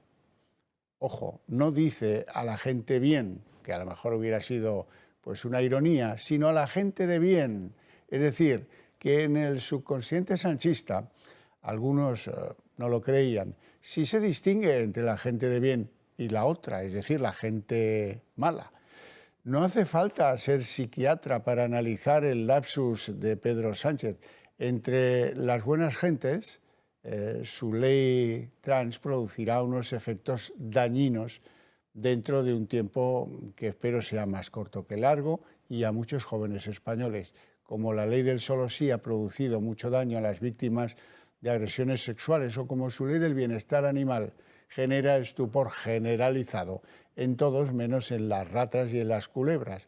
Son leyes escritas, mantenidas y pensadas contra la gente de bien. Sánchez ha demostrado que lo sabe, aunque sea a un nivel subconsciente. Lo peor es que no hay bochorno en su gobierno ni autoridad en su presidente que nos libere del impulso del mal. Y las críticas del Gobierno a los empresarios y su obsesión por vincular sus intereses con la oposición está empezando a hacer mella en el sector. Si hace días la patronal denunciaba el señalamiento al presidente de Mercadona, hoy son los empresarios madrileños los que critican esa estrategia de continuos ataques por parte del Gobierno de Sánchez. Llevamos ya unos cuantos meses en que estamos siendo blanco de sus ataques y eso es algo enormemente grave porque el Gobierno tiene la obligación, a mi juicio, la responsabilidad de trabajar para que se den las circunstancias adecuadas para que las empresas ganen dinero. Belarra recientemente en 2 ocasiones ha calificado a los empresarios con distintos calificativos que demuestran una actitud muy hostil hacia el mundo de la empresa. Día a día aparecen nuevos desencuentros entre las dos formaciones políticas que cogobiernan España. No solo en la ley del solo sí es sí, no solo en la ley trans, también pues, en lo de política exterior, del Sáhara y las relaciones con Marruecos, a Ucrania y la guerra, o de los cómo contener los precios de los alimentos, pues en una presión a los supermercados o, como dice Luis Planas, dejando que cada uno cambie de supermercado, que es la mejor manera. En fin, por no hablar de los insultos a los empresarios o las críticas a los beneficios. Las tensiones entre el PSOE y Unidas Podemos marcan el debate en el Senado. Vamos al lío. Eso y las discrepancias entre los socios de la coalición en torno a leyes como la del solo sí es sí. Vamos a ver, no le vamos a dar más vuelta a los socialistas a este asunto. Ni pactamos con el PP, ni pactamos con Vox, ni volvemos a la manada, ni nos cargamos el consentimiento. Todo esto son argumentos que algunos utilizan para desviar la atención. Los de Sánchez insisten en no negociar nada con el Partido Popular, tanto como en despejar que vaya a producirse cualquier tipo de ruptura en el seno del Ejecutivo. Algunos de sus socios habituales de legislatura ya hablan que los morados podrían estar provocando las fricciones para adelantar unas nuevas elecciones. Y a pesar de que sea evidente, el objetivo del ala socialista del Gobierno sigue siendo agotar la legislatura. Pero la ley estrella de la ministra Montero no es la única objeto de reproche por parte de la oposición. También los ataques de una parte del Ejecutivo a grandes empresarios y cadenas de supermercados. A mí no me gusta y yo creo que a los afectados tampoco les gustará. Yo creo que es injusto y innecesario. Uno puede defender sus posiciones políticas de una forma absolutamente clara y legítima, pero de ahí a utilizar calificativos gruesos, pues yo personalmente no estoy de acuerdo. Que el Gobierno tiene problemas se palpa y todo ello es empleado como arma arrojadiza por parte del PP. Divisiones además entre las que se encuentra el cambio de criterio del Gobierno respecto al Sáhara y que la semana pasada daban paso al frente con sus socios del Ejecutivo en contra para otorgar la nacionalidad española a los nacidos hasta el 76 y la oposición frontal también de sus socios de Podemos al envío de armas a Ucrania, un hecho este último al que se suma el desconcierto y desconocimiento por el estado y suministro del material que se está enviando al país que está a punto de cumplir un año del estallido de la guerra. El rechazo del PSOE a los continuos ofrecimientos del PP para reformar la ley del solo sí es sí retrata claramente el sectarismo de Sánchez. Hoy Cuca Gamarra ha señalado que de haber aceptado su propuesta, idéntica, por cierto, a la de los socialistas, el pasado mes de diciembre, esa sangría de violadores en la calle ya habría cesado. Prácticamente iguales.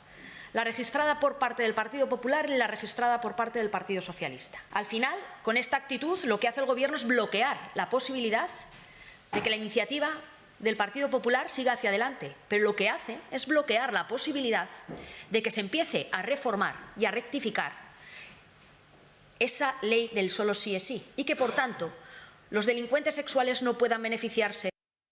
Esta tarde en el Senado también se las han tenido el popular Javier Maroto y la vicepresidenta Yolanda Díaz. Maroto ha llamado a Yolanda Díaz feminista de pacotilla y Yolanda Díaz ha dicho a Maroto que está descalificado por haber pactado su partido con Vox.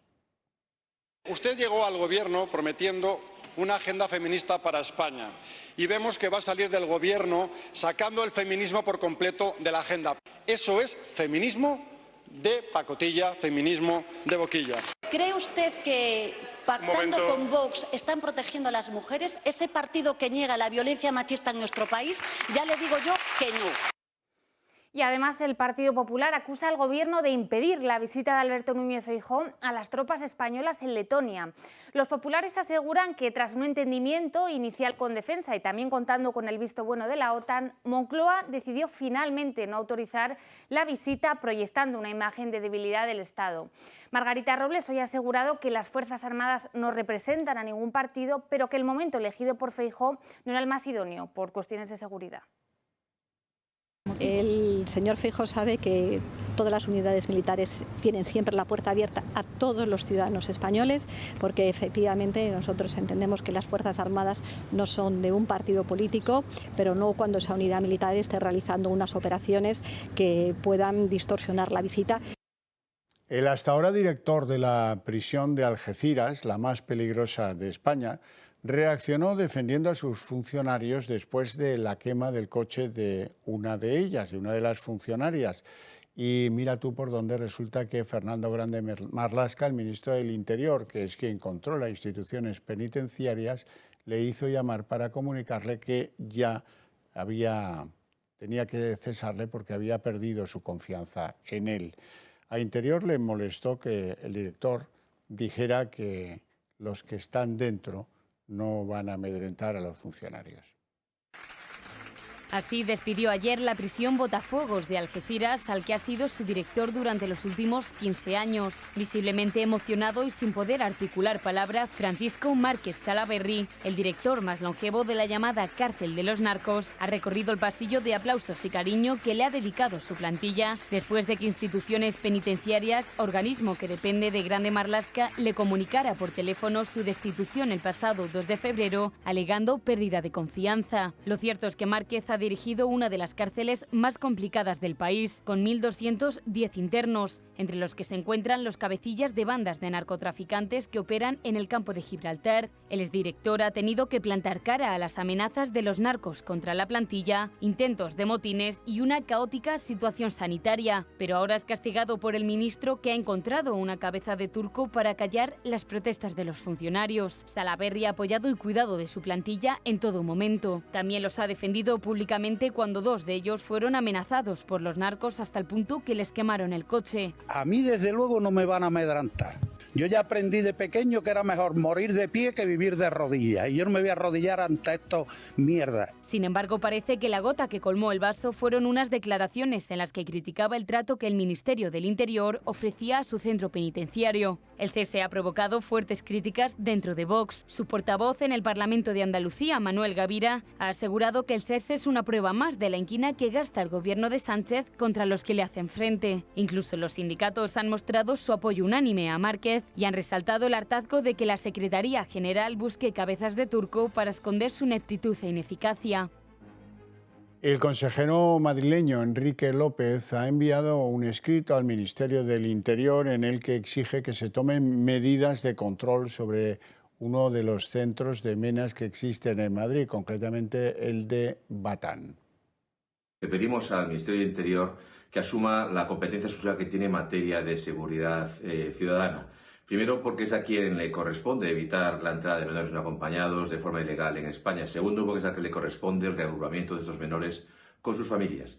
Y tercero, porque es el que le corresponde también mantener la seguridad y la sensación de seguridad para todos los vecinos en los entornos a este tipo de centros. La hija de una diputada del PSOE gastó más de 160.000 euros en vuelos de placer con la tarjeta de UGT. Maika Tomás López es hija de Carmen López, diputada socialista en la Asamblea de Madrid, y mientras era empleada de UGT utilizaba la tarjeta de crédito corporativa para viajar a Miami, Mallorca, Fuerteventura o París. A estos destinos iba normalmente acompañada de su marido e hijos, e incluso llegó a llevarse a 21 amigos a un viaje a Gran Canaria. Su madre, conocida por mantener rifirrafes con Ayuso en sede parlamentaria, fue cesada de sus responsabilidades y llegó a perder su puesto en la Complutense por este caso judicial que afecta a su hija. La falta de transparencia con la que los sindicatos españoles regalan a la opinión pública hoy se viene mermada, porque ha sido Pepe Álvarez, el secretario general de UGT, el que ha querido comentar cuánto cobra mensualmente por ejercer de secretario general del sindicato socialista. Pues enseguida lo que ha pasado es que muchos han ido a comprobar cómo está el patrimonio inmobiliario de Pepe Álvarez, y ha sido toda una sorpresa. Una sorpresa que alimenta aquello de no sé de dónde saca para tanto como destaca.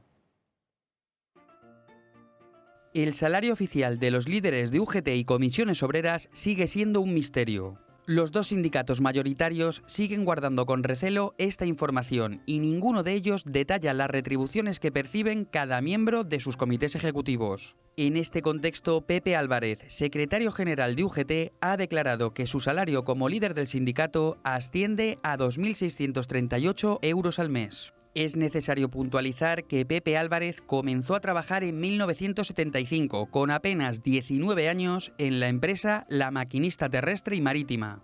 Ese mismo año se afilió a la Unión General de Trabajadores y solo un año más tarde es nombrado secretario de Acción Sindical de dicha empresa. En 1978, es decir, a los 3 años de ponerse a trabajar, es elegido secretario de organización de la Federación del Metal de la UGT y a partir de ese momento su vida laboral se reduce únicamente al sindicato que hoy lidera. Es por ello que resulta increíble que a día de hoy Pepe Álvarez posea un patrimonio inmobiliario como el que consta en el registro de la propiedad.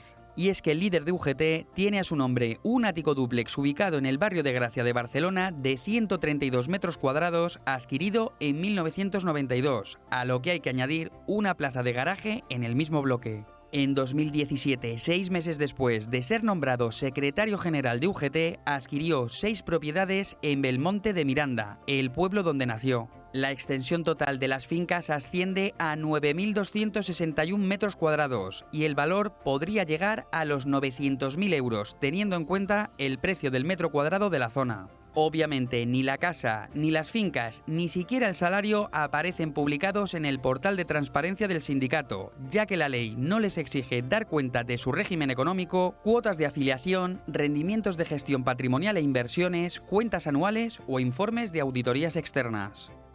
Y hoy los eurodiputados encargados de fiscalizar la gestión de los fondos europeos aquí en España han vuelto a reunirse con las ministras Montero y Calviño. En este encuentro, al que los europarlamentarios, por cierto, no han podido acceder con sus móviles por orden expresa de Moncloa, ha llamado la atención la preocupación de Bruselas por la reforma del delito de malversación. A la comisión enviada a España le preocupa que esta desprotección penal afecte al dinero llegado de Europa. Calviño, según fuentes internas presentes en la reunión, ha eludido contestar a esta pregunta y ha destacado, por su parte, los sistemas antifraude españoles. Polémica decisión o sentencia hoy en el Tribunal Supremo. El tribunal no ve discriminatorio que una empresa acuerde con sus trabajadores pactar una menor indemnización por despido para aquellos que sean mayores de 60 años. Condiciones que, según el Supremo, son razonables y proporcionadas, ya que esos trabajadores, al tener 60 años, están más próximos a la jubilación. Y a escasos días del primer aniversario de la invasión rusa en Ucrania es momento de hacer balance del coste económico de la guerra aquí en España. La cara más visible de esta factura han sido los precios récord de la luz, que se han disparado en un continente, el europeo, muy dependiente del petróleo y del gas ruso. Esto se ha traducido también en un encarecimiento de los carburantes y en consecuencia de la alimentación, con precios que siguen creciendo, con la mitad de los casos por encima del 6%. Otra consecuencia de la guerra ha sido el encarecimiento de las hipotecas, consecuencia de la subida de los tipos de interés aprobada por el Banco Central Europeo para intentar contener esa inflación. Esta carestía de la vida ha obligado a un desembolso millonario en ayudas públicas por parte del Gobierno. Hasta 45.000 millones de euros han desembolsado, aquí lo ven, las arcas públicas para paliar una situación que en algunos casos podría haberse previsto. Y Moscú suspende el último tratado de desarme nuclear firmado con Estados Unidos. Rusia podrá ahora aumentar sus ojivas nucleares, así como los misiles que puedan portarlas. Esta escalada del conflicto se produce solo a 3 días del primer aniversario de la guerra de Ucrania. Putin ha vuelto a acusar a Occidente de querer imponer su totalitarismo en Rusia y de estar detrás del origen de esta guerra. A pocos días de cumplirse un año del inicio de la guerra en Ucrania, los ojos de todo el mundo están puestos sobre Vladimir Putin. El mandatario ruso ha asegurado esta mañana ante la Asamblea General y entre aplausos de los suyos que conseguirá paso a paso todos sus objetivos. En su discurso, Putin ha acusado a Estados Unidos de querer cambiar el orden mundial para imponer sus intereses y ha anunciado además la suspensión del cumplimiento por parte de su país del Tratado START. El pacto, que por cierto se mantenía en vigor desde 2010, tenía como objetivo evitar una escalada nuclear. Estados Unidos quiere conseguir la derrota estratégica de Rusia y quiere acabar con las bases nucleares de Rusia. Esto es lo que vamos a hacer ahora. Destacaremos que no es que vayamos a abandonar el tratado FAST, sino que lo vamos a poner en pausa. Además, el presidente ruso no ha dudado ni un segundo en acusar a Occidente de ser el culpable de la guerra en Ucrania. Todos sabéis perfectamente que hemos hecho todo lo posible para resolver este problema de forma pacífica. Estuvimos esperando y tratando de liderar negociaciones para resolver este difícil conflicto. Pero las promesas de los gobernantes occidentales, sus promesas que hablaban sobre la paz, resultaron ser falsas. Estaban mintiendo. En este sentido, ha recalcado que es imposible derrotar a Rusia en el campo de batalla y ha arremetido contra la presencia militar de Estados Unidos en todo el mundo. Una intervención que se ha producido apenas horas después del histórico viaje de Joe Biden a Kiev. Es la primera vez que un presidente de Estados Unidos se desplaza a un país en guerra en el que los militares estadounidenses no tienen una presencia masiva. Además, este apoyo se ha materializado en una ayuda de material militar de 500 millones de euros. Y eso es algo que al Kremlin no le ha sentado nada bien. Lo cierto es que solo faltan 3 días para el primer aniversario de la invasión y la ONU ya ha cifrado en casi 19.000 las víctimas registradas en Ucrania. El general que dirige los servicios secretos militares de Holanda ha revelado hoy que Rusia intentó espiar y sabotear infraestructuras estratégicas de ese país, de Holanda, en el Mar del Norte. Esto ocurría al poco de iniciarse la invasión de Ucrania. Y ha muerto a los 83 años Amancio Amaro, leyenda del Real Madrid y presidente de honor del club. El gallego fue jugador del equipo entre 1962 y 1976, periodo en el que ganó la 6ª Copa de Europa, 9 ligas y 3 Copas de España. Su capilla ardiente se ha instalado desde esta tarde alrededor de las 3 en el palco de honor del Bernabéu, por donde hemos visto pasar a numerosas autoridades del mundo del deporte y también de la política. Bien, pues que en paz descanse. Les dejamos aquí, hasta aquí el día en 30 minutos, eso sí, deseándoles que pasen una feliz noche, sobre todo si deciden compartirla con nosotros. Eso es, y no se pierdan ahora a Jorge Buxade en exclusiva en El Gato al Agua, y nosotros volvemos mañana con toda la información aquí a las 9 esta mañana.